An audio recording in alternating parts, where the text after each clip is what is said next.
Olá! O assunto de hoje é habilidades que o mercado busca. Será que a gente precisa ser super-heróis corporativos? Para falar um pouquinho sobre o assunto, eu converso com Maria Alice Mendes, da Korn Ferry. Maria Alice, obrigado por ter vindo. Obrigada pelo convite, Vitor.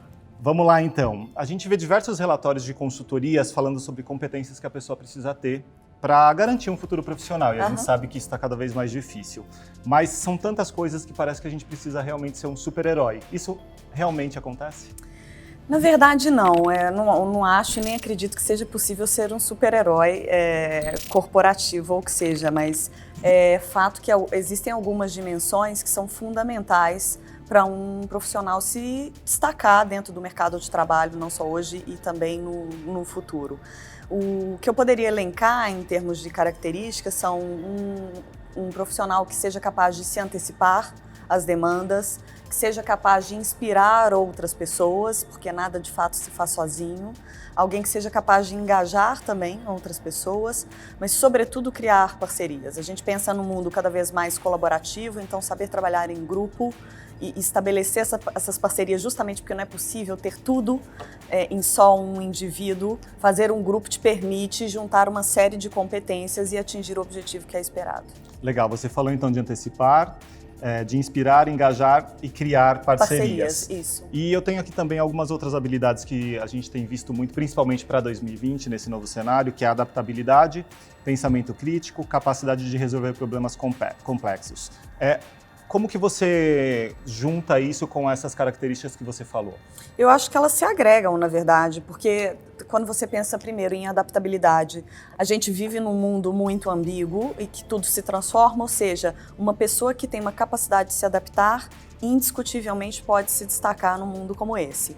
O outro aspecto que você me citou, além de adaptabilidade, foi pensamento crítico, que é fundamental, e a gente encontra isso muito dentro de startups, onde você tem pessoas ali muito focadas em resolver um problema específico e com velocidade. Cada vez mais teremos acesso a uma gama maior de conteúdos. Se a pessoa não for capaz de ter um pensamento crítico e de avaliar e de fazer uma curadoria, entender o que de fato é verdade, o que não é, o que é relevante ou não é para o negócio, pode ser um problema. Agora, eu perguntei no começo essa questão do super-herói, porque muitas vezes a gente vê até descritivo de vaga com quase todas essas características que a gente mencionou. Obviamente tem várias outras, principalmente as técnicas. Falta um pouco de sensibilidade das empresas também de entender que é praticamente impossível o indivíduo ter todas essas e que ela tem que balancear ali a equipe, ter pessoas com diferentes competências para somar e juntos chegar num Eu acho que a gente está nesse caminho, mas sim, a gente ainda percebe que algumas empresas vêm com demandas um pouco excessivas para uma só posição, enquanto a gente acredita que, de fato, o que pode fazer a diferença é ter a capacidade de fazer a construção de um time que seja diverso e que se complemente. Então, certamente, uma organização que parte para essa estratégia pode ter um diferencial. Legal. Tudo que a gente falou gira em torno um pouco dessas habilidades mais humanas, das soft skills. Sim.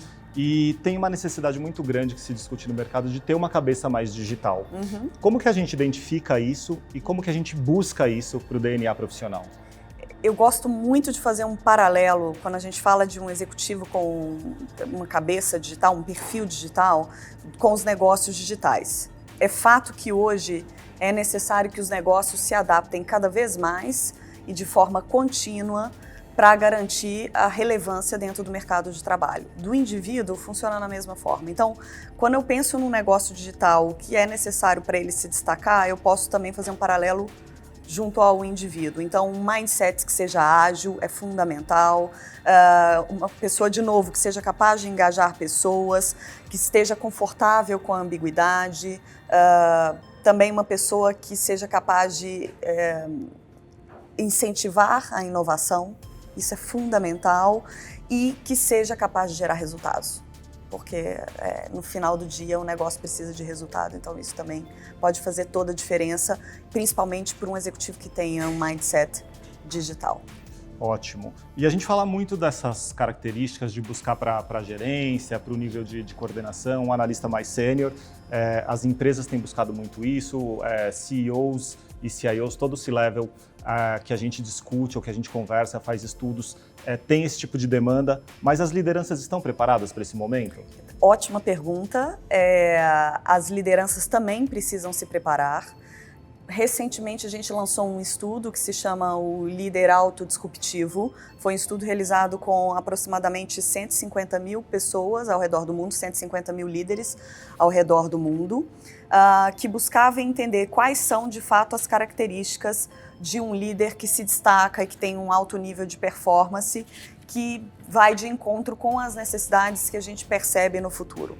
Então, o que é interessante, dentro dessa gama de 150 mil pessoas, a gente percebeu que só 15% do total de executivos tinham, de fato, o que a gente conseguiu encontrar como sendo as características principais de um líder disruptivo.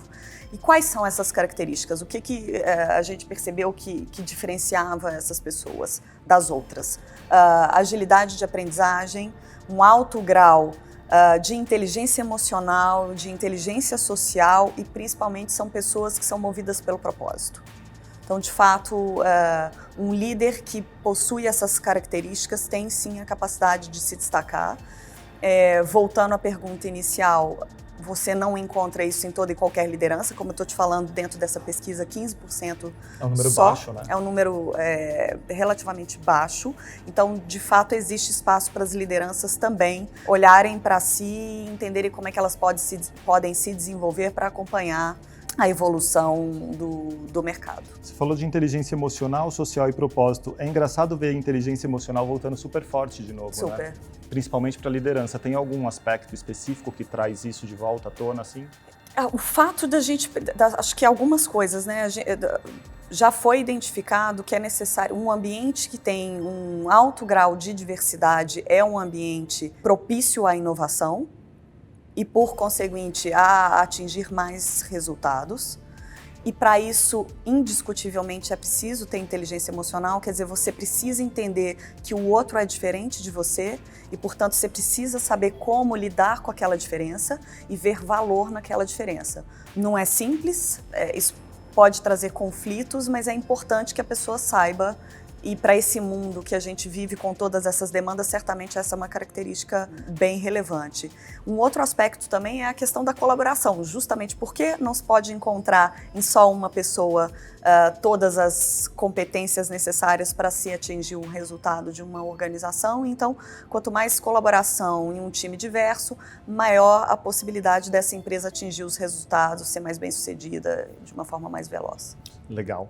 Agora, partindo para o final, é super rápida a conversa. A gente está no começo de um ano que tem algumas perspectivas aí razoáveis na economia, mas lembrando que a gente vai para o terceiro ano de agora vai. Sempre vem aí, se agora vai a economia, e o Brasil é sempre o país do futuro. Mas se a economia realmente for, o que você recomendaria para uma pessoa que busca aí uma colocação no mercado ou mesmo para uma pessoa que quer fazer uma virada, já que a gente tem uma gama de transformação muito forte, algumas pessoas precisam realmente buscar novas frentes aí de atuação no mercado de trabalho? Tem alguns aspectos, Vitor, que eu acho que são super importantes. Não acho que só para o início de ano, acho que a gente deve levar isso para sempre na nossa vida profissional. O primeiro é aprenda sempre. Uma das características que eu te citei como uma característica importante para se ser um líder autodisruptivo é a agilidade de aprendizagem. Uhum. Então, o que a gente espera é que esse mundo seja cada vez mais dinâmico e para isso é importante que a pessoa tenha a capacidade de se adaptar, mas que, sobretudo, ela esteja aberta a aprender. Então, busque sempre se aprimorar, isso é fundamental e pode fazer a diferença na tua vida profissional. Esse é um aspecto. O outro aspecto que também entendo que seja muito importante é busque sempre o autoconhecimento. A partir do momento que você tem a habilidade e entende como é que você se comporta em determinadas situações, quais são teus pontos fortes, onde que você tem a desenvolver, isso faz toda a diferença na interlocução com as pessoas, no teu entendimento de como é que você se posiciona num grupo, como você pode agregar e também aonde que você deve aprender. Então, esses dois aspectos para mim são fundamentais. O tema de diversidade está na pauta, acho que também é importante. Então, como é que você se abre ao diferente, como é que você tem a capacidade de perceber valor no diferente. Então, isso pode trazer e ajudar essas pessoas. E por último, acho que estar aberto e abraçar as mudanças.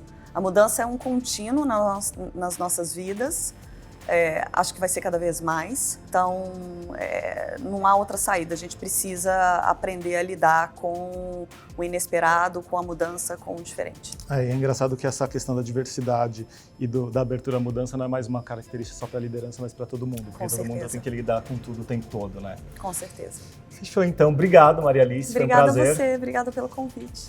Eu sou Vitor Cavalcante, eu conversei com Maria Alice Mendes da Korn Ferry. A gente se vê. Até a próxima.